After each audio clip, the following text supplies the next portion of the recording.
what we thought we would do before we take kind of open questions is to try and use some software called Mentimeter. Those of you who've been to our seminars before will be familiar with this, to ask you some other questions. So I'm pasting into the chat a link, and if you navigate to and then enter that code, will take you to our set of questions.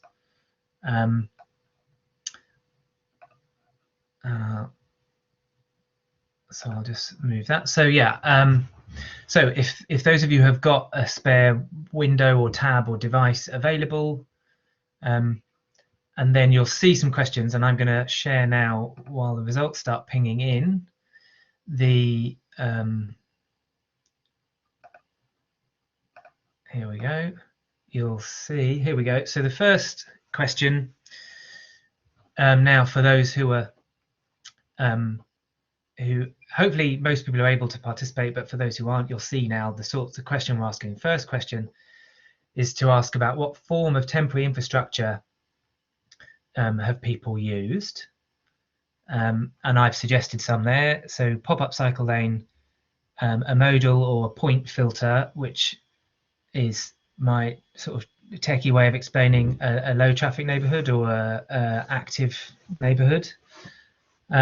So probably a planter in the road, widened sections of pavement, or pedestrianised street.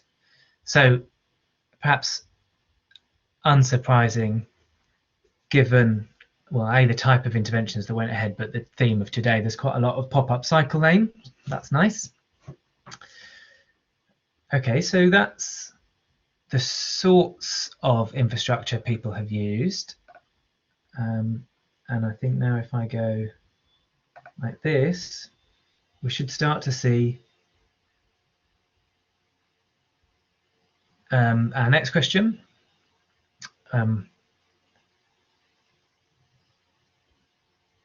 Is to pick up on what I was trying to collect from some of the Twitter data, which is about how that temporary infrastructure made you feel.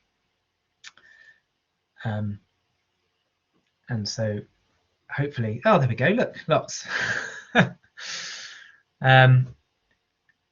Yeah, picking up on some of the same themes: protected, safer, assisted, less stressed, free, helping, even excited. That is cool. So loads of emotions pinging out, which is really cool to see. Just give people a chance. We've got about 21 participants on that. That's nice. Then my third question on this kind of theme from some of my work is to think about the future. And so I've got 4 questions there. I don't know how well they work with the strongly agree or strongly disagree, but I think the sliding scale in general as a principle should help us to think about, oh, bingo, look, data. Yeah, the way that some of these things might help.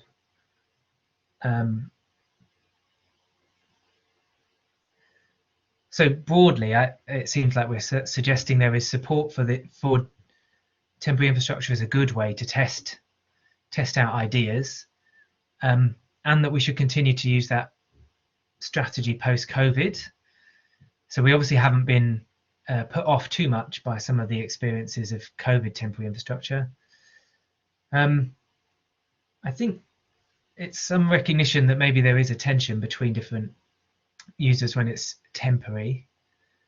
And I think one thing I'd like to explore more is the way that the change is so speedy, which obviously under COVID we have had all sorts of very quick changes that we had to adapt to. So I think the speed of change is a really interesting question.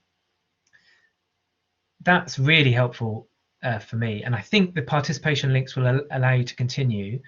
Hopefully then, Graham also requested some questions, so I hope this next set of 3 questions should help us to pick up on some of the themes that Graham was talking about. Okay, so obviously Graham was talking about their messaging and the measures they've taken on Metrolink, and I thought I'd broaden the question slightly to ask how COVID safe, particularly, obviously there are other aspects of safety, do we think different forms of mobility or transport might be? This is asking you a bit more questions. It might take a little bit longer to get some data on this one. It's hard, you have to go through the different options.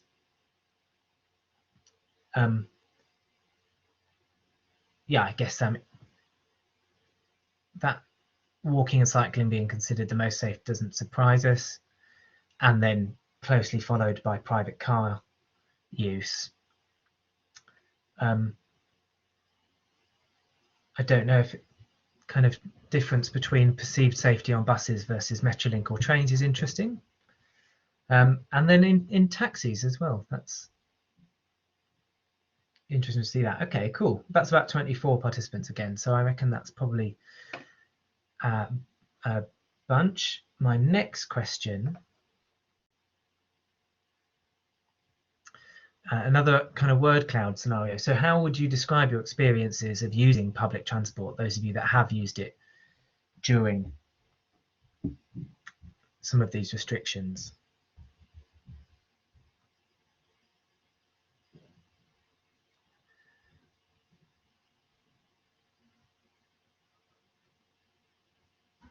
Oh, here we go.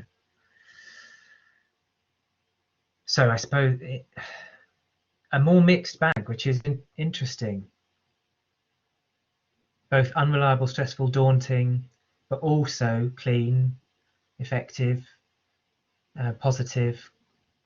I think that's interesting that it's a more mixed picture than the similar question I asked about walking and cycling. Yeah, even anxious and scary, but also safe versus unsafe. So much more mixed. I think that's really interesting. And then I think my final question, oh, sorry, it's still going and I'm cutting you off. My final question, again, looking to the future, but for public transport this time, what do we think might be done to improve the COVID safety of public transport?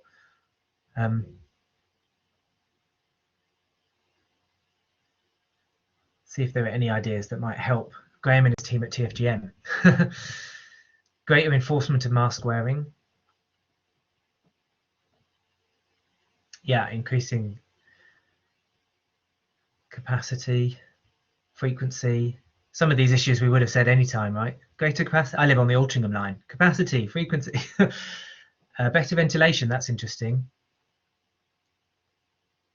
Posters, so sort of marketing media. I think not sure is also an important kind of response, right? Because we don't necessarily know. There might be some measures that can help us feel safer. We need to make sure that's combined with measures that we know do improve the safety. So like, there's a kind of expert knowledge that I'm sure Metrolink are looking at too. Cool. There do seem to be some more. I think I can scroll. Here we go. There we go. Some other things. Less COVID would help us all, wouldn't it? Definitely mask wearing seems to come up and the enforcement of that.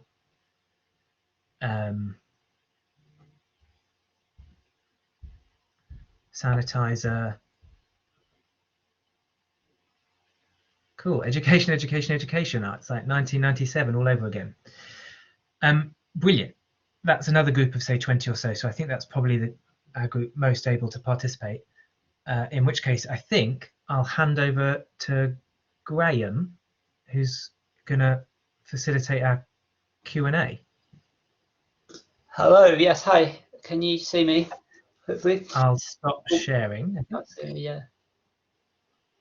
Hi. Yeah. Anyway. Yeah. It's Graham Sheriff here, and yeah, I've been looking at the questions while Sam's been talking, and I've got a few. We're not going to be able to address all of them, I suspect not anyway. But there was a kind of general theme of sort of the reaction of the media and sort of how we make decisions that sort of runs through them all, I would say. So we might want to consider that in the answer to these. So let's pick a specific question for you, Sam, based on the research that you've done. So let's see. Well, as a sort of a general one, what do you think the lessons for cycling are since the first lockdown? What can we learn about cycling policy as we go forward? I think that there is appetite, and that people responded when they saw temporary infrastructure in response to COVID. I think it wasn't just I'm going to cycle because of COVID. I think it fed into kind of bigger motivations or longer held motivations that now it's capitalizing on this moment, but to action something that they might have been thinking about for a while. So I think maybe there's something about the benefit of giving people an opportunity to try, and kind of believing in the demand for it, and also the idea of the reallocation of space, I think, is something that COVID has maybe taught us, that notion that we might start reallocating our built environment differently. And I'm not saying that the kind of handing over all like one lane on every road as a temporary cycle lane is the answer, but that idea that we should reallocate some space, I think, has kind of a lesson we might have all learned. And the idea of segregation, although I think that was perhaps already learned and is feeding in already, but the benefit of segregated cycle space is something that people have experienced in greater numbers, and maybe a lesson we should learn, the importance of segregated space. Thanks, Sam. Yeah, interesting point. I should have said that question was from Mike Walter. Just before I do the next question, as Harry's just mentioned in the chat, we will be taking questions for Graham at TFGM and forwarding them on, so feel free to put more questions in the chat, and equally feel free to keep putting general points or questions in as we're talking. Here's another question, quite specific but an important issue, from Sammy, which is about the width of these temporary lanes, whether they're fixed width or whether they kind of, I think from my experience, they do kind of change width sometimes. And she asked about specifically the implications for disabled people using them. I mean, I'm really glad you've asked that question, Sammy. Actually, I wanted, and I hope kind of as I take it forward, to look more into this. I just didn't quite have all the data lined up to be able to do that today. But yeah, so the experience of the A56 is that it did kind of vary a little bit, particularly as you approach junctions where vehicles needed to cross the cycle lane somehow. There was a kind of variation in the width, and so you had the widest points along the sort of longer stretches of junction 3 Bode Way, where it was a whole car lane, and then it might narrow as you approach a junction or disappear, or all sorts. So that was problematic. The junctions were definitely the most technically difficult bit to deliver. But in terms of the width of the lane, I think that was one thing, and this is, I feel like from the data it's there, but I don't quite have enough to really say exactly. But the temporary lanes, by virtue of being a car lane wide, are much wider than we would normally build a cycle lane, and that enabled different people to access cycling. So if you're riding an adapted cycle, a trike, or even you're riding a standard bicycle, but maybe you're a parent doing it with a child, the width of that lane enabled different people to engage in cycling. And so in a way that you might not be able to do if it was the bits where it narrowed, or where they have replaced it or upgraded the temporary lane to ones, they've gone back to a much more, still wider than what was there before, but a narrower interpretation of that segregated space.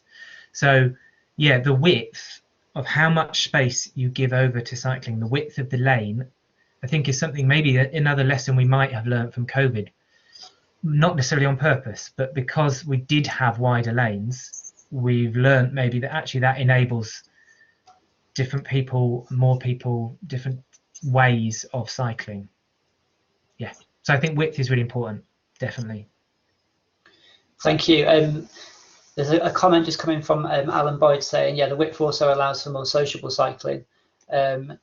Another point I think was mentioned earlier was about from Councillor Michael Welton about whether we can really kind of understand the impact of these lanes now, or whether we really need them to be there and then to kind of wait until city centres open up again and then see what happens.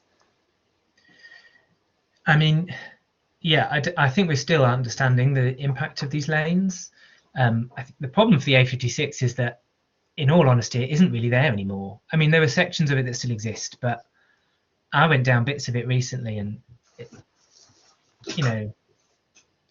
like I say, it as a long cycle lane doesn't exist. There are sections still, so we can't wait to judge that because it's already gone. We didn't give it very long.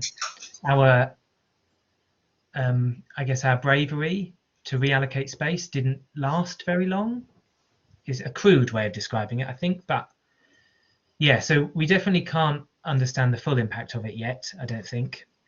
But also we're going to struggle to understand more about it because it doesn't exist anymore.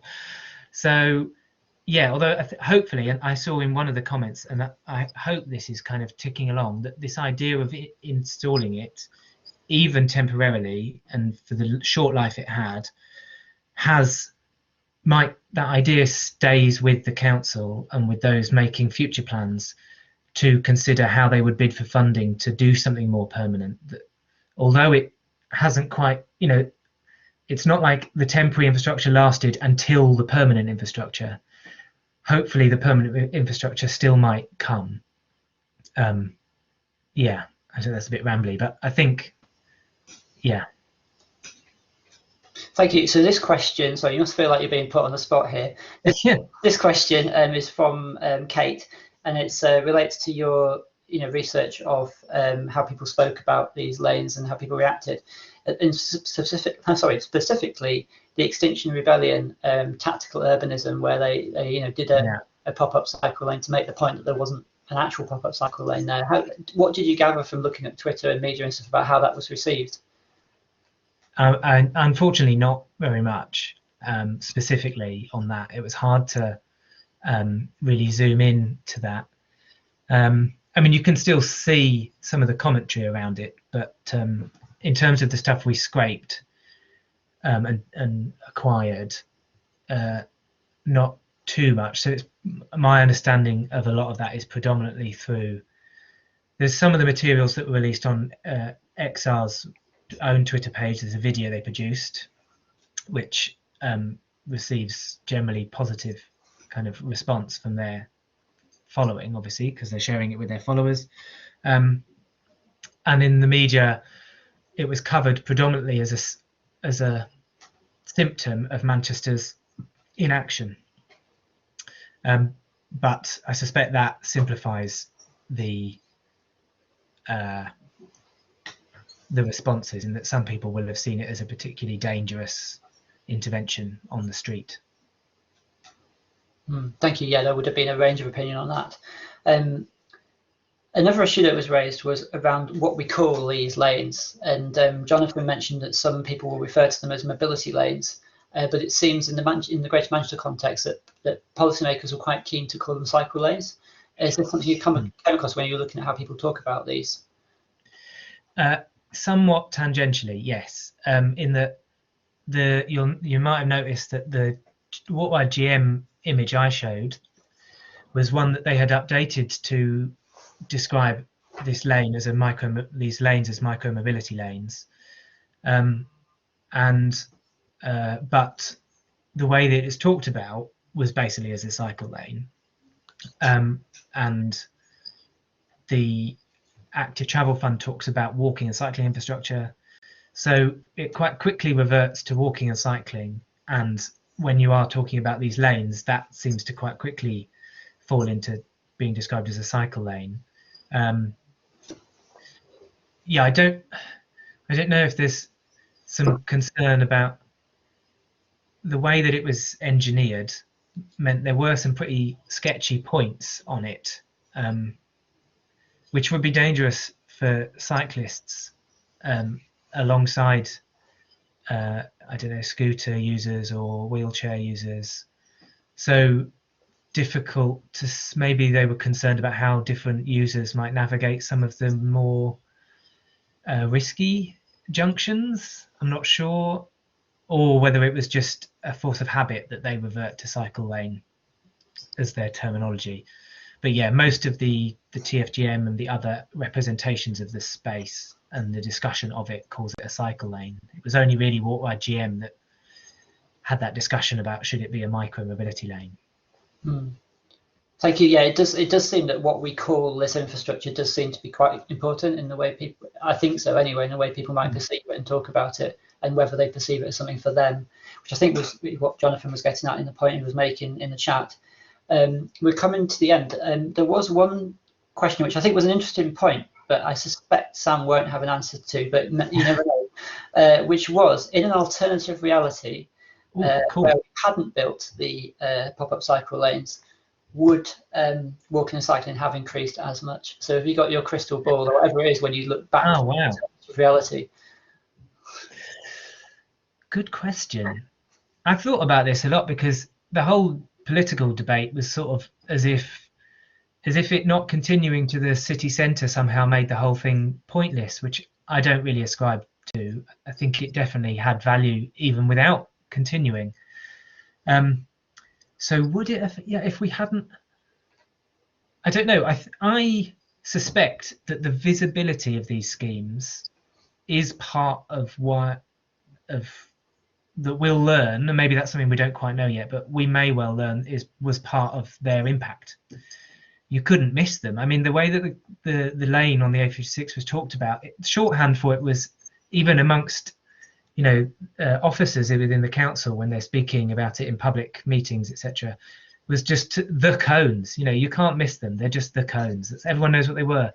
So I think their visibility may well be part of their success or their legacy, if that's not too optimistic. So yeah, I think even though without them, maybe the immediate experience might not have changed that much. Maybe people would have still cycled local journeys, different journeys. I mean, they certainly wouldn't have used the A56. Without them, it's horrendous.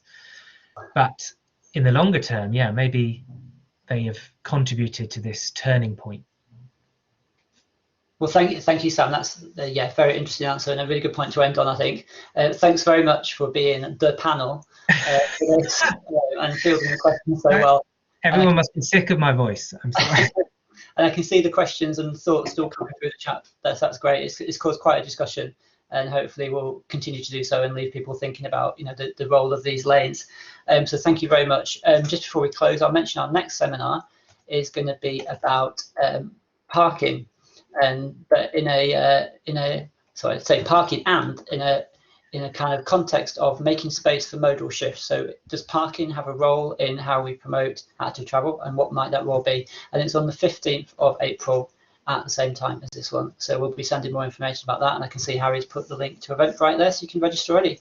So well, thanks very much to Sam and to Graham, who's not here anymore, I realise, but thanks anyway, particularly for coming, and it's given that there's a crisis at the moment. And thanks everyone for coming, and see you next time.